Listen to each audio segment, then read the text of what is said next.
Баршаға сәлем, бүгін сіздермен Сара, бүгін сіздермен осындай керемет дәмді болып шығатын банафипай пирогын дайындайтын боламыз. Өте дәмді және де нәзік болып шығады. Ендеше менімен бірге жасаңыздар. Алдымен ұнымызды және де қант ұнтағын қолданамыз. Міндетті түрде қант ұнтағы болуы керек. Кейіннен сары майымызды салып, оның үстіне бір қасық разлихтел, яғни қопсытқышымызды салып араластырып аламыз да бір келкі болғанша, сары майымыз бен ұнымыз бір келкі болғанша крошкасын дайындайтын боламыз. Осылай қолымызбен езіп, барлық жағына бірдей тигізуіміз керек болады. Міне видеода көрсетілгендей. Ал ендігі кезекте 3 жұмыртқа салып алдым. Сіздер үлкен жұмыртқа болса 2 жұмыртқаны толықтай, 1 жұмыртқаның сарысын салып, баста осылай бірікпейтін қамыр сияқты болып тұрады. Оған уайымдамаңыздар. Кейін келе осылай өзі бірігетін, өте нәзік, жұмсақ қамыр болып шығады.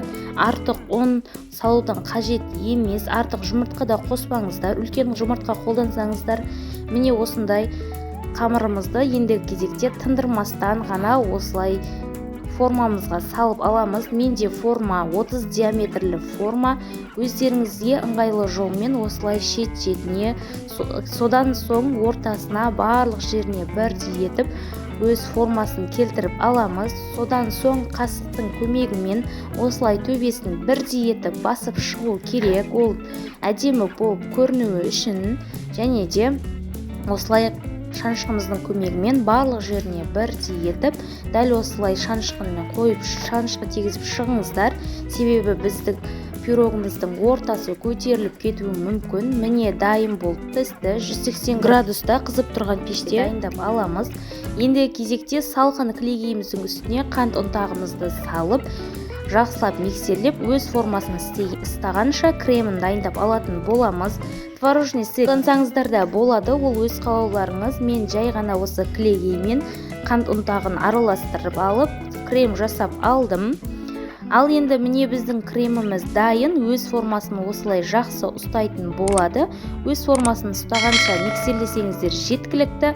Суып тұрған, яғни толықтай суыған пирогымыздың үстіне кез келген вареный сгущенка пайдалансаңыздар болады. Бастысы қоюлығына кішкене мән берсеңіздер, вареный сгущенка таңдаған кезде ендігі кезекте 3 банан қажет болады. 3 бананды осылай мен ұзынша етіп турадым. Ол өз қалауларыңыз. Дәл осылай бөліктерге бөліп аламыз. Негізінен банафипай пирогының басты құпиясының бірі бұл бананында болады. Аз банан салып қоймаңыздар. Менде үлкен форма болғандықтан 3 банан маған жеткілікті болды. Дәл осылай барлық жеріне жеткізіп, әдемілеп банандарымызды орналастырып шығамыз. Видеода көрсетілгендей орналастырсаңыздар болады. Достар, қазақша каналым дамуына үлестеріңізді қосып, подписация, лайк басып, достарыңызбен бөлісіп, қоңыраушаны қосып қойыңыздар. Алда менде көптеген пайдалы рецепттер болады. Ал ендеше міне банандарымыздың барлығын осылай орналастырып болғаннан соң кез келген насадка қолдансаңыздар болады. Дәл осылай бетіне тіптен қолданбастан осылай кремдерімізді орналастырып шығатын боламыз. Барлық жеріне тигізіп, видеода көрсетілгендей етіп орналастырса берсеңіздер болады. Міне біздің банафипай пирогымызды өте оңай дайындалады. Дайындап көрулеріңізге кеңес беремін. Пирогымызды дайындап болған соң міндетті түрде холодильникте 1 сағаттай ұстаңыздар. Кремі бір-біріне сіңіп, өте дәмді болып шығатын болады. Жасап көріңіздер, достар. Сіздерден қолдау күтіп қаламын. Сіздердің әрбір қолдауларыңыз мен үшін өте маңызды. Сіздерден қолдау болса, менен әрдайым жаңа рецепттер болады. Ал ендеше бізге ас болсын. Сіздер де жасап көріңіздер. Келесі кездескенше.